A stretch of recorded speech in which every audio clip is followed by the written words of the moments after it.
up from game to game. They're never allowing Immortals to find their footing. A lot of times, it's good to lose a draft so you can make adjustments, but if Cloud9 makes massive adjustments after victory, it constantly puts Immortals on the back foot, not only in the draft phase, but in the game itself. Yeah, and you go back to their semifinal series, the unique champions over those 5 games that Cloud9 had banned were just 5, and Immortals had banned 10. So Cloud9 are like, these are the champions we're banning against you, so you can't have them. We know they're high priority. Immortals started to flounder and were grasping at straws, trying to figure out what they need to do with their backs against the wall.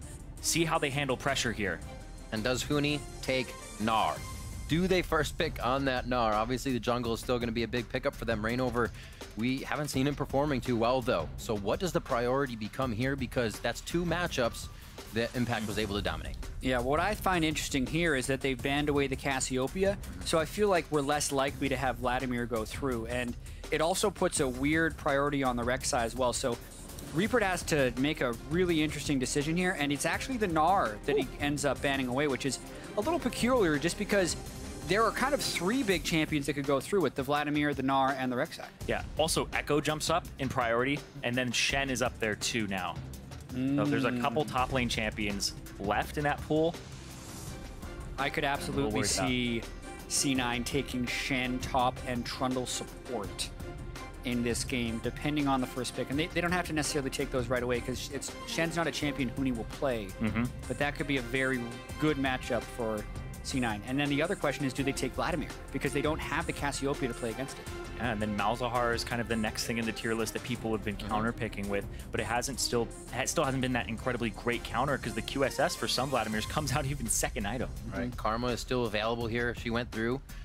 Sivir continues to get banned out as well with that Jhin in this game. So a few other things to be left up here. Cloud9 deciding on what this next pick will be. Could easily just throw a support in there and not show too much. Could be Echo, unless it's Echo Tom Kench, maybe the way to go. Yeah, that's here. true. Kench is still left up as well. Along with that Ashe on the board, we've seen Turtle playing it a few times. I really want to see what Reaper does here because if I was in his shoes, I would have banned the Vladimir because then they can pick the RekSai and you can get the Gnar. But here they've kind of taken away their best top lane champion, or the champion they've had the most success with. Yeah, and okay. Oh, yep, there they go. Nice prediction. Well, they seem to want to group them together, especially in the draft phase, because they don't want Trundle to be able to go on the other side and shred Shen in the late game, so they lock them both down right away. But that also leaves Vladimir up for Immortals. Yeah, and it's interesting, too, because there's those 3 AD carries that you consider the top. They've left only one of them up here for Immortals, so Sneaky's going to have to dig a little bit deeper than those top 3 utility if they take the Ashe away here and the Vladimir. Yeah, Jhin and Sivir banned. The Ashe seems like the natural pick, but then Sneaky also had a lot of success on Lucian. Yeah. WildTurtle's been pretty good at Ezreal. You can even play Twitch with the Shen composition.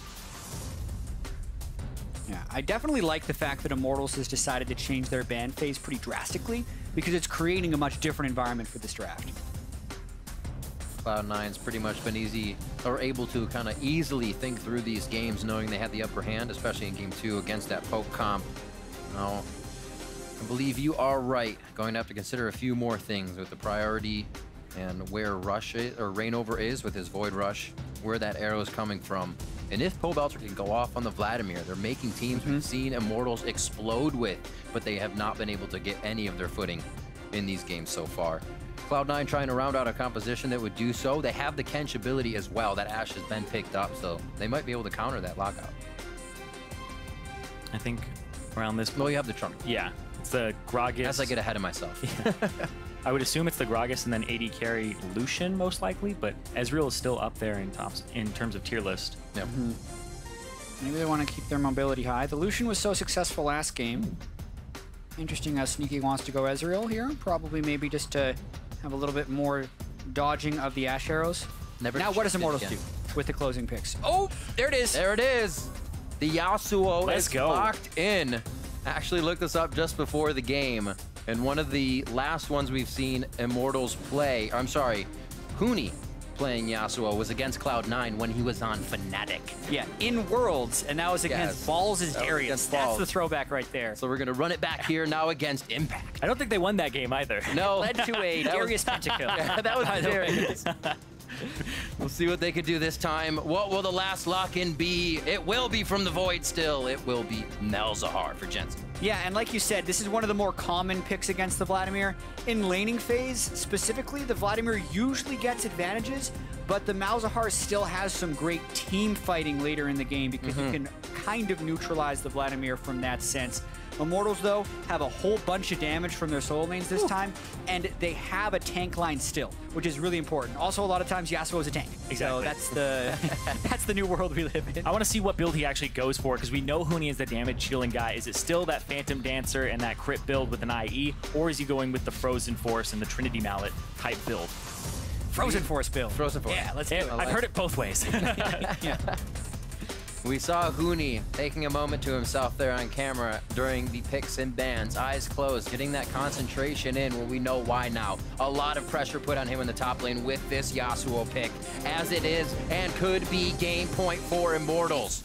Make sure you keep those votes coming and updated on Twitter by using the hashtag IMTWin or the hashtag C9Win, and let us know your picks to take the victory. Immortals are doing what they can here to pull out a composition that will wow, surprise, and shock and awe Cloud9 here so they can keep this series alive. And this looks like an Immortals composition that you would expect coming into it. This feels like more of their style. High damage laners, nothing in the top lane that would be something low and tanky.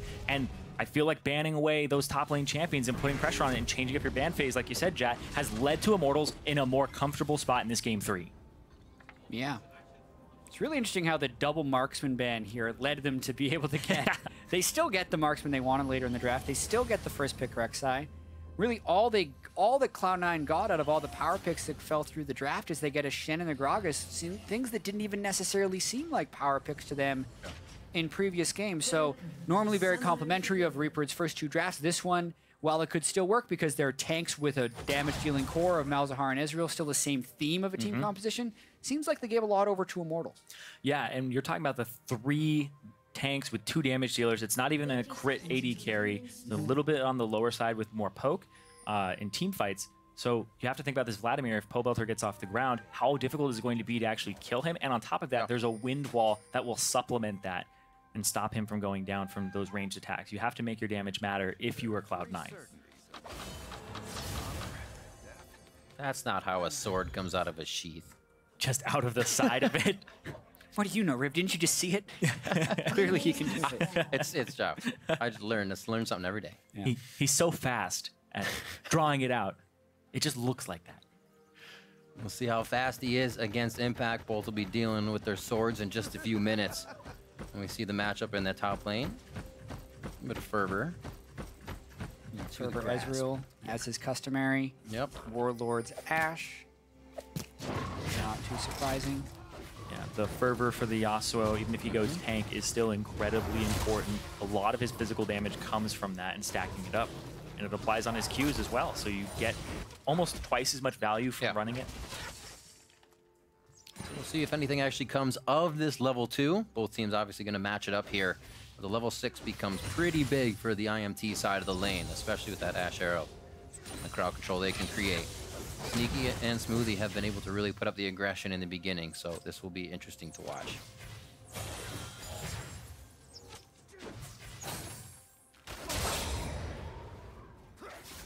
I wonder what the jungle presence will be like for the top lane as well.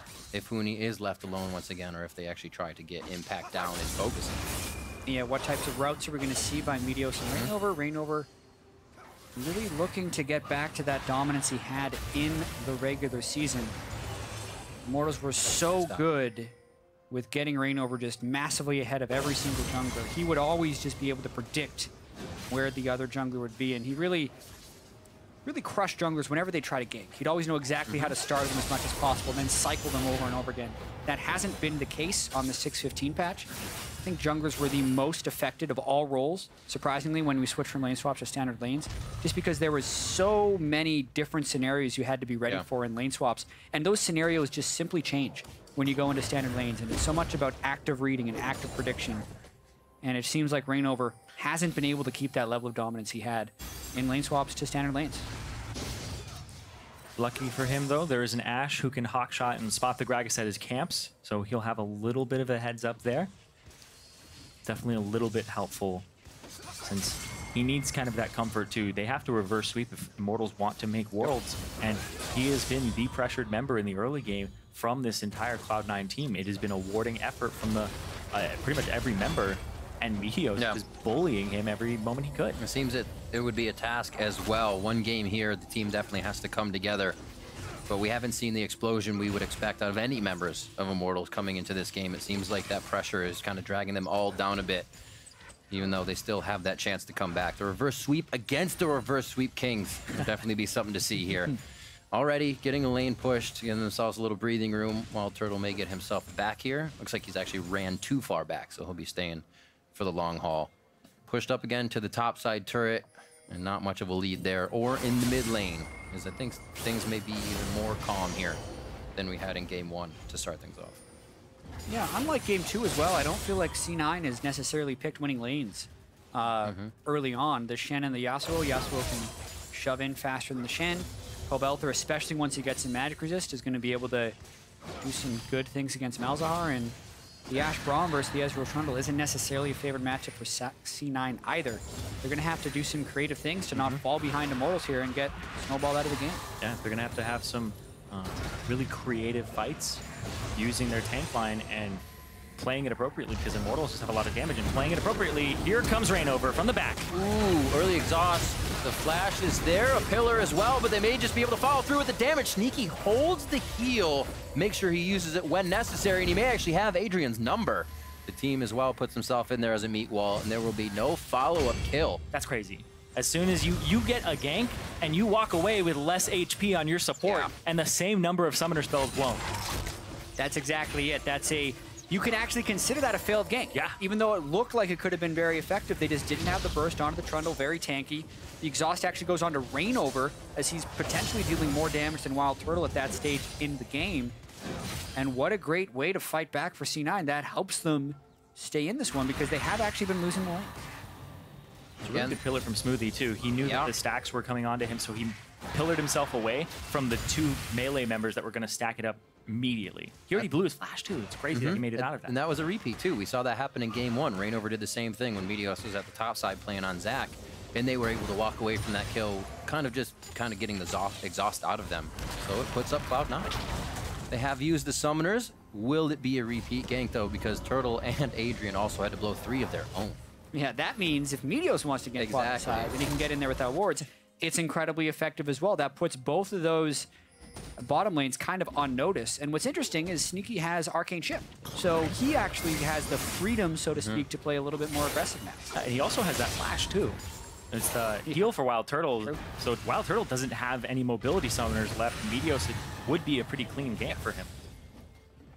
Huni starting to dominate ever so slowly that top lane, as he's forcing Impact to consistently farm under the turret, just completely pushing the wave.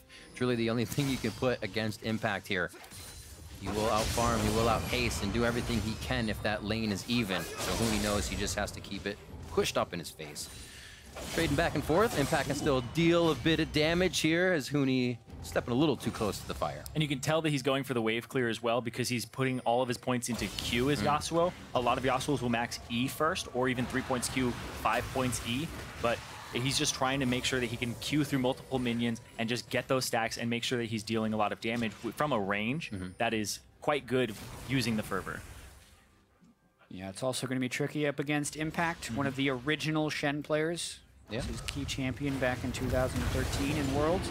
And even though Shen's kit has changed, the skills you need to be a great Shen haven't really changed that much. You still need to time your taunt in the right spot. You need to have great timing on your stand united. That's something Impact has always been able to do.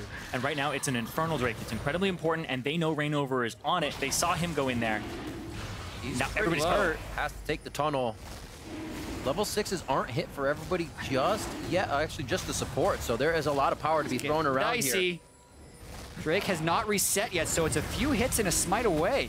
And ReignOver is so low.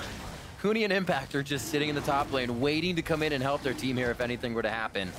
They're farming it out very slowly, cautious of the fight. A pinch here by Immortals. Oh! There's the teleport from both teams. Meteos and ReignOver on the backside. In and out. And there's the hit. That's going to be Adrian going down along with ReignOver. Cloud9 getting pushed into their base. And this is Pobelter going hard on the Vlad. Impact's able to clean up kills on the backside. But I think it's going to be Immortals that come up big on this one as Cloud9 are trying to scatter from the dragon fight. And Meteos abandons the pit and delivers impact on the other side of the wall. That was huge. The Shen had to burn the summoner to get back in. Both of them actually flashed back into the pit after that one, so a big misplay by Meteos right at the Drake. Not only do they lose the Infernal Drake, they also lose the fight. See that one again in just a second, but... Yeah, that's a facepalm moment. Definitely not as slow as I thought things would be in the beginning. You said Infernal Drake, and both teams knew it had to be taken as well.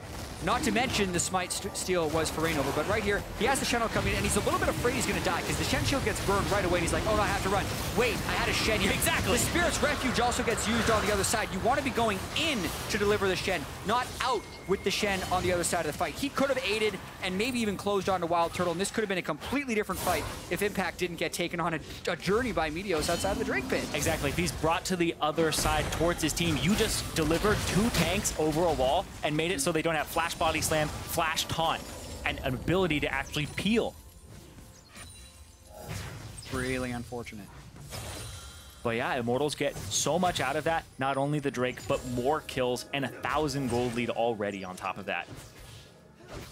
And the kills are all in the right places too. They're not landing on supports or even junglers at this point. It's going to those damage dealers on Immortals.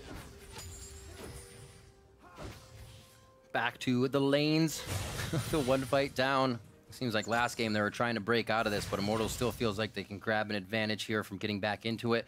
Turtles CS up for the first time in this lane here, and they did get that dragon in their favor, so able to pick up a better early game than usual. We'll see if Immortals can carry this one through. Yeah, the question is how well can ReignOver punish as well. I'm really looking forward to Pobelter in this game. He's gotten the good start on Vladimir, and we already saw him going really aggressive in those fights. Right. That's the thing we remember. Pobelter in the kind of dragon fights, flashing over the wall, Tides of Blood to get a double kill or a triple kill. He is not afraid to do that. Yeah, and with the Cassiopeia ban and not coming through for Cloud9, because that is what gave Pobelter his first loss on Vladimir. He was 7-0 before that game 1. Nobody's screaming in your face when you jump in for the kill. I like this fight. It's a very long fight, but I don't know if Yasuo wins this. He's actually just baiting. I was thinking they're just doing this to kind of eat each other's HP, but ReignOver definitely had an idea of coming in for the kill. Beautiful. WildTurtle flashes after that. Fisher comes out. A good block or a good hit on concussive blows there. Stop him from going down. They're still going to want it. Very nice. Pillar denies him. It does deny him. Oh, he gets a shield. The ability to get away. Stand United comes through. Wow. But he might give up turret. United. It's going to probably cost them the first turret of the game. And as he can go back and save it. Oh, does it? TPing back. He only missed a few CS there. And obviously it was huge. They said, no, TP back. First brick is big. Just Shen things. Teleport down to the bottom lane just for the shield. All the way back up. That takes away a bunch of pressure. Like the hit there is actually pretty huge. And it'll be interesting to see if he can now hold the turret from Huni. Yeah, he didn't get back to buy either, so you'd think he's on his Sunfire cape about now. You really love that. This was well played by Immortals with the triple knock-up there from Adrian. The flash from WildTurtle, but then he tries to juke. You know, he would have been hit by it anyways. A good catch from Meteos. Then he dodges forward again, still eats the sneaky R, and then just goes forward and That looked like the turret shot hit him. Hold up. Oh, Huni very low. Pobelter's going for the... Got it. Went for the pool kill. Very, very slow tick of death there. Impact falls to the floor. And now it looks like they may be able to get this to... Never mind. Jensen's coming around from the side. It's going around. ReignOver was there first, so he has the inside track, and they're going to put damage onto him. Pobelter can't get too close here. They can blow him back into the fight. He still has that cask up. Meteos decides not to throw it because of the wind wall was up. That was actually huge from Huni to save his teammates' life. Sneaky's ultimate just came off cooldown. Does he try? He's trying to ride him still, route them. He has that ultimate up. No, he's going to stop. I got too excited. Solo, 3 blinking health bars. The turret still stands, though, so C9 defend it and don't let the lead get out of their hands just yet. Yeah, but the kills are going over exactly where Immortals want them to. Phantom Dancer already on Huni to try and give him better dueling. Defensive itemization from Pobelter, as is customary for his Vladimir, and the 202 Vlad is going to be a problem. And the Shen just does so much damage, but Pobelter was already en route. Picks up the kill. While he's in the W, it does tick down for a percent of his own HP, so the tanky build does pay off there. Takes him out, and then ReignOver has the inside track, and this is what matters, because if Jensen was here a little bit faster, if he used his Ghost to even try and get in this faster, ReignOver was just a little bit ahead of him. Meteos trying to keep him in the null. That wind wall. That wind wall stopped a Jensen auto attack. That would have finished off ReignOver. Stopped a lot. And they get the turret anyway. Solo gold on the Huni, too. So he's sitting 1,200 gold up over Impact right now. And just about 3,000 gold overall. And this is what we saw Cloud9 doing in the last 2 games. Always in Immortals jungle. Now it's been flipped around. Immortals is getting the blues of C9. They're starting to steal the resources. And with that first turret, they can start to act on what we've expected Immortals to do, most likely. Exactly. And I think right from the get-go, the composition just feels more Immortals-like. And that's what they're doing, is having those skirmishes and trying to put pressure on the map. Whereas before, they were playing defensive and kind of waiting for spikes or waiting for moments. But Cloud9 was able to wrap around that. Whereas this game, it's going to be kind of a brawly game. I'm excited about that. Yeah, it's play-by-play. So the Cloud goes over to Immortals as well as that first Infernal. Phantom Dancer for Huni in the top lane to start things off, as he is going to get himself into quite a few fights. We'll see things as the ultimates cool down on the side of Sneaky as they clear waves in the bot lane. Still pretty locked into this kind of laning phase. We see Huni doesn't have a turret to fight against here. Just an impact. Yeah, and he's doing a pretty good job of it. Just wait until he gets a frozen Mal. That's going to be, I think, a pretty big problem for Impact. He got the flash out of Impact, regardless. Yeah, that also diminishes Impact if he ever does try and stand United down to a fight. So, yeah, things are consistently going over to Immortals, and I have to credit them here. After 2 pretty quick losses, 32 minutes, I believe, and 31 minutes in the next game, to change up their bans, get back to what they want to do. And what's interesting here is they still managed to pick a lot of CC in the bottom lane, which is something they haven't found the most success with since they've started doing it. But they stack it down there with WildTurtle and Adrian. They still do well in the laning phase, but they have Pobelter on Huni on very favorable matchups. Yeah, and they have a lot of ways to follow up here, too. If you get a really good Braum ultimate, it's like Huni's going to jump in on that. Like, he's going to be able to capitalize on that. So they still have combinations here. But that CC in the bottom lane, we haven't seen it completely play out just yet, and it's been a lot of just brawling with the top side in the middle. So Pobelter, like you said, really excited to see what he ends up doing in the later parts of this match. The other synergy we have to talk about as well is ReignOver flashing in for an Unburrow and allowing him to go in. And that speaks back to what we hit on in Game 1, where Immortals really succeed when Huni and ReignOver are empowered to make plays. And then the bottom lane and kind of everyone else follows up with that. And they could very well do that with this. You unburrow on someone who gets knocked up by Yasuo. That allows an Ashe arrow to land or a Braum ultimate to then chain the knockup afterwards. And you can still allow ReignOver and Huni to be the playmakers and follow up well. And that's how I actually think it would even start, with that Ashe arrow, because nobody else can step in to help block or you all get tornadoed. It's almost like you have to be set up for Huni here if you want to save that person that gets hit. Really great conditions that Immortals can set up for these fights. Cloud9 knows that they're staying spread. They don't want to see those. We're only 17 minutes in, and it seems like, as picked for the lanes, Immortals is being able to come out on top. So this is actually really cute that I'm noticing here from Huni. The wind wall will stop the Q from returning to Shen, so he can't W on himself. So he can't actually use the Spirit's Refuge because it blocks the blade. That really sucks for Shen. Yeah. That's unfortunate. Oh, man. Oh, today I learned. First Rift Herald coming in here as well. That's going to go over to Huni.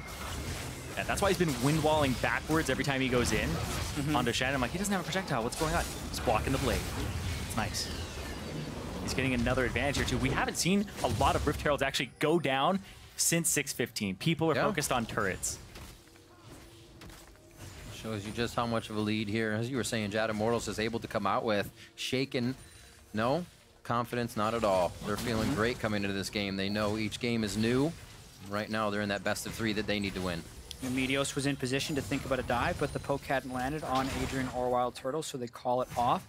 And to speak about them being shaken or not, when they were coming back from the huddle, we're very close to them on stage when they're casting here, so I got to see Immortals grouped up.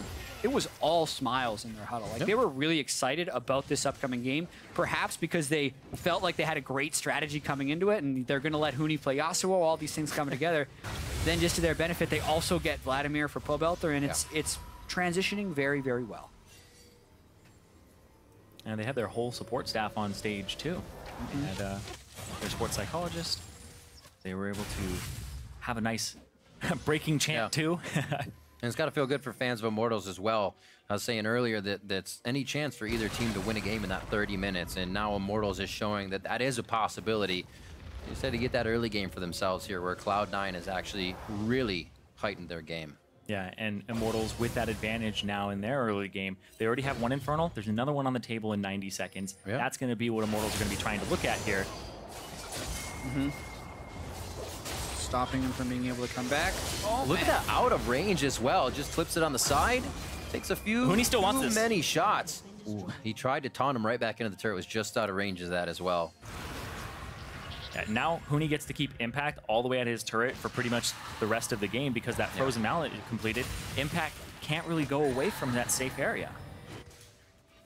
And it's also an interesting conundrum too, because if he's just stacking armor, there's this Vladimir that he's going to eventually have to deal with. And oh boy. Oh, no pop-up. It's a good taunt, but the flash was blown there. This gives Immortals the top side, and whether or not they're still in laning phase in the bot, top is getting destroyed here. Movements are being made even without bottom lane of Immortals, which has been also winning this game. And C9 is always the ones reacting there. Jensen was stuck in the mid lane, but they might be going for a fight. Here's Jensen. Meteos flashed to put himself right in the front, threw out the cast, and it looks like they are going to be able to get Huni down here as they put enough resources towards the top side. Yeah, but that means the bottom side only has an AD carry, no support there, and this turret, I'm checking in on it right now, it's pretty much full HP, so it is going to be a lot of work to actually take it down. The question is, how aggressive do they actually want to get, though? They have Ashe Arrow. Yeah. They have all summoner spells. Adrian could walk forward, try to tag Sneaky.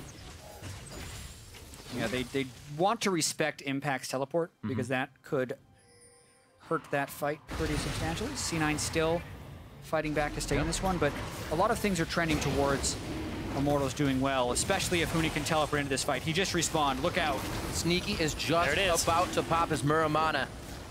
About 724 out of 750. The fight will ensue. That is Meteos taking down the dragon. Sneaky very, very low. Gets himself to the back. Jensen gets focused up a bit, and he gets locked down. Turtle with the focus fire and the rest of the team, and now they're starting to clean up one for one as they continue to push Cloud9 back. Can they get through it? Can they slalom the correct way? One cannot get it. The Tempest does not come out. Huni's just going to go for the kill. I thought he was actually going to go for Sneaky as well. And they may just decide to go here. Huni usually doesn't give up too easily. An incredibly risky move for C9 to go there. They did not want to let Double Infernal go over to IMT, but now they're down a man, and Impact desperately trying to save this turret. Going after Meteos now. This is the kind of play expected from Huni. Continuously on you. And it doesn't look like they're going to go away without taking down that turret. True Shot Barrage comes through. Adrian able to stand beside his team and jump away.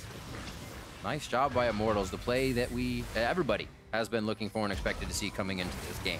And we've been talking about how this looks like more of an Immortals type composition. That's more of an Immortals type fight there, where you try to get something off of them, they start flanking you, and then they have all these damage dealers coming in from different angles. And ReignOver, not picked off before the fight, definitely helps. Gets in there, flashes, goes after Meteos. So now he's got to tunnel back in, didn't use it originally. Jensen gets hit by an arrow, interrupted. They use so much on him, even the last breath, and they take out Jensen immediately when Sneaky was already getting chunked out on the side. And pretty much as soon as C9 got that Drake, they were trying their best to run away. I think they actually did a pretty good job of it, only suffering that one casualty on the Jensen as he was trying to lock up the Vladimir. But then they overstayed at the mid lane turret, which helps Immortals extend their advantage. Yeah, exactly. And these are, like, this is a two-threat composition from Cloud9, and if they throw everything at Jensen, Sneaky, that Ezreal, well, he's still not that same type of hyper carry, AD carry that, you know, you would usually have on a composition that is two threats and have somebody that would need protection from the Shen.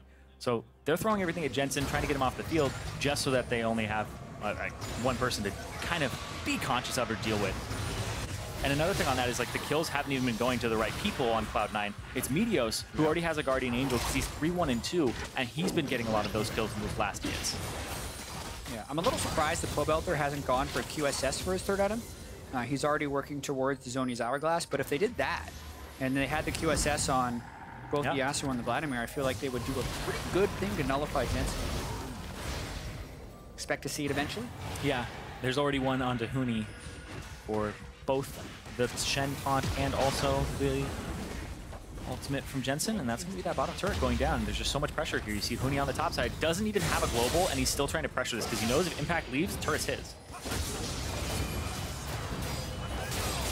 Immortals has created so much pressure in this game, they could probably even make a few mistakes here and still be on the side of Cloud9, giving themselves a lot of room with about a 6,000 gold lead. Even more than the 3K we saw Cloud9 having over Immortals last game at this point in time.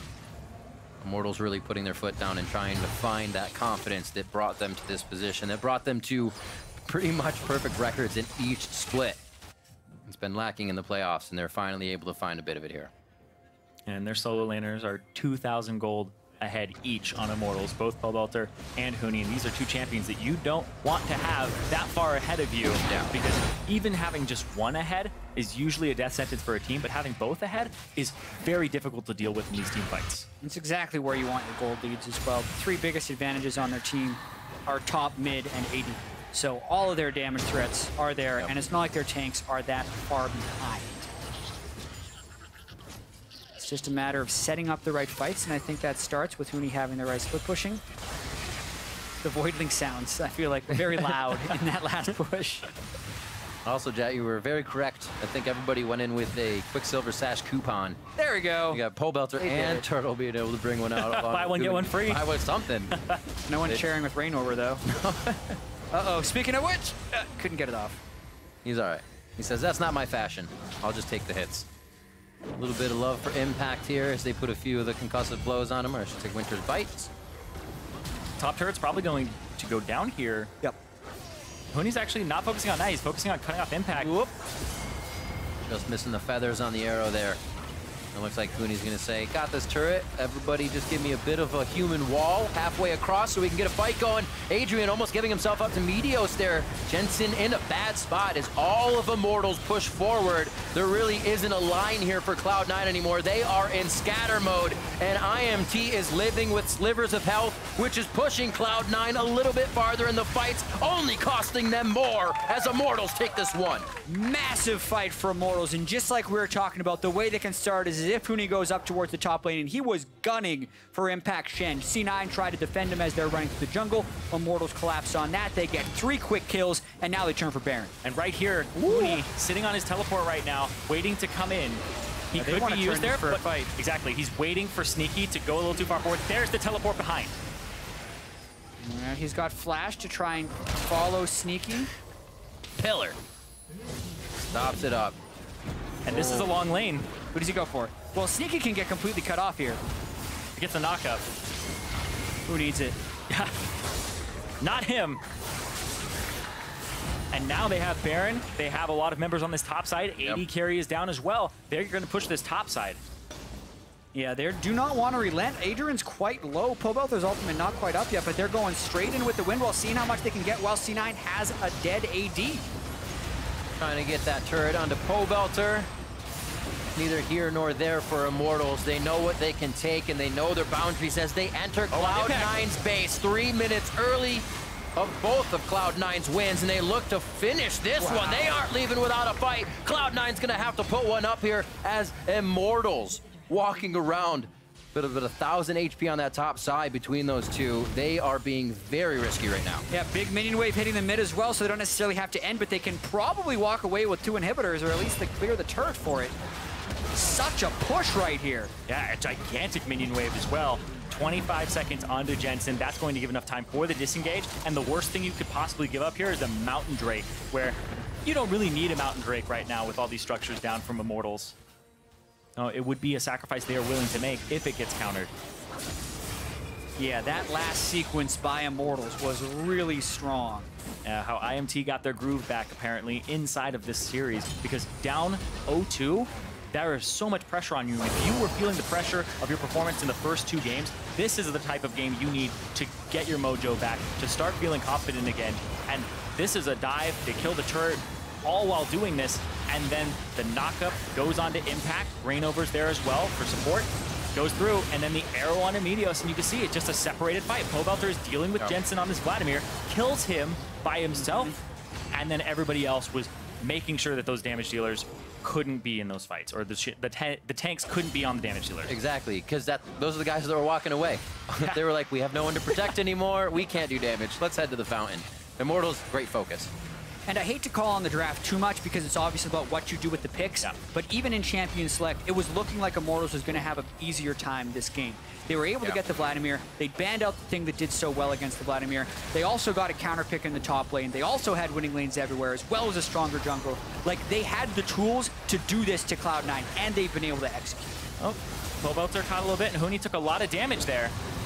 Pobelter! Oh, he might go down. Very low, lots of shields. Heals come out as well. True Shot Barrage across the entire team, which means it loses a bit of damage towards the back end. And this is the yo-yo. Immortals back now. Cloud9 in, but it doesn't look like Immortals is going to pull that one back up. They head out. I don't know. They're teetering back and forth. Yeah. Looks like they'll stay for the last pokes on this turret. It's a little dicey. They took a lot of unnecessary damage during that siege, and they already have 2 down inhibitors, so you obviously want to take advantage of having 2 down inhibitors with the Baron buff in the third wave. A lot of times, that's just an automatic take of the third inhibitor, but they didn't necessarily have the waves crashing into the Nexus turrets when they did their push. Now they're just going to try and go again. They've healed up a little bit, trying to get the last few shots. Yeah, Immortals want to try to take it to that game 4. Meteos body slams forward and hits nothing. Baron incredibly close to wearing off. Cloud9 maybe trying to bet on that happening. And they go, that was Impact trying to go in, it just wore off. Pobelter now coming in from the side, has Sneaky right in his grips. The Hemo Plague is on as the Summoner Heal and Flashes come out. Everything being used as Pobelter gets a Crimson Rush back to full HP, and they're all over the turrets and the back line of Cloud9 at the same time. And the dual Huni, who's the best top laner? He's got one more fight to prove that. Two for Impact so far. Huni brings back a great fight for that story here in Game 3, and Immortals are looking to put the final touches on this game as they're going for broke under the turret. A little bit of chaos here as they can't finalize and finish their targets, the priority ones that they want, and the turret gets the better of them. Yeah, 3 down inhibitors, but I don't think they're going to end quite yet. They're thinking about it, though. They have ReignOver and Huni can rejoin with an ultimate into the base. Here it comes. And then a teleport from the Yasuo to create a 4v4. But they also have no Baron. They're back to pushing the tempo. That's at least one thing for Immortals. They want to end it right here. CP coming in. Flashes right out. Mercurial Scimitar uses that to get himself to safety, and they're just able to completely overpower the Cloud9 lineup here. 64,000 to 49,000, 31 minutes in. We said it could happen. We said Immortals could run it back. It might take a little bit more time, but they're very close to replicating Cloud9's victories here in this third place match. The regional qualifier. Yeah, Immortals is back in every way. Match. those decisions down the stretch to try and keep this Nexus there. They almost got it, and now there's a bunch of super minions that C9 have to fight back. Ezreal, not exactly Sivir tier as far as ability to wave clear right here, so it's going to be a while before they get these off. It does put a small timer on Immortals, however, because all of the farm in the game is going to C9 right now. Yeah, the TP back in, goes across Sneaky. This is a good ultimate here from Smoothie, but it doesn't hit Sneaky, and Huni would love to take it if it had done that, but knocks up Smoothie, decides to take it there, goes after Jensen in the back, but ReignOver's tanking the turret the entire time. Goes down before the turret does, and now WildTurtle, well, can't really hit the Nexus, so goes after Meteos, who has the GA, and decides to just back off because Huni died in the process as well. Yeah, it was pretty crazy aggressive of Immortals to go to that play. It was a 4v4 with 2 Nexus turrets up, and they just did it. They got the Nexus turrets because the minions were helping, but now the inhibitors are beginning to respawn. So, like, Immortals need to actually proceed with a little bit of caution here. Yes, they're up 14,000 gold. Yes, they've killed every turret in the game, and C9 hasn't got a single one. But if they throw their bodies at the Nexus without killing it one more time, C9 might turn this one around. Looking for it. Pobelter taunted. Doesn't have to pool, keeps himself safe. He can still get to that front line a little bit. Sneaky threading in the Qs. They are hitting nicely. as Immortals have to respect that damage that can come out from the AD carry a little bit. Everybody else on the line has to get into that fight. It's a slow push forward for the Nexus. Are they going to just focus it down? Yeah, they could probably just hit the Nexus here and win. Hit up ReignOver, he goes down. Actually, they're not focusing the Nexus, they're focusing for kills. Huni very low. No, they finally get the last few hits in as they say fight or win. They go for the win. Immortals is going to keep the series alive now 1-2. The reverse sweep dream has begun for Immortals if they want to make it through to that, but there's still a long way to go yet. We know the picks and bans in this series change every single game. We know how strong C9 looked in games 1 and 2, but we also know that this was a pretty quick victory by Immortals, and they look quite comfortable. So 2 games left, maybe 1, and then we'll know our final team for Worlds. That's the big thing, is they looked comfortable. Immortals look comfortable here. That's how you get back into this series. You can't have a very long game and have it be drawn out and exhausted. Very quick win for them. They can once again go backstage and now say, all right, we can win this series. Despite being down 2-0, it's whoever takes 3 games first. And that's a little crazy. We heard Adrian saying live by Huni, die by Huni. It seems right, but it almost also seems the same way for Impact. That felt like a Pobelter game as well, right? Like Impact, sometimes he gets crushed. It wasn't necessarily like he was getting solo killed. Yes, Huni got some lane priority, but that was a map win by Immortals for sure. Absolutely. Now to break down that game, let's head over to the analyst desk.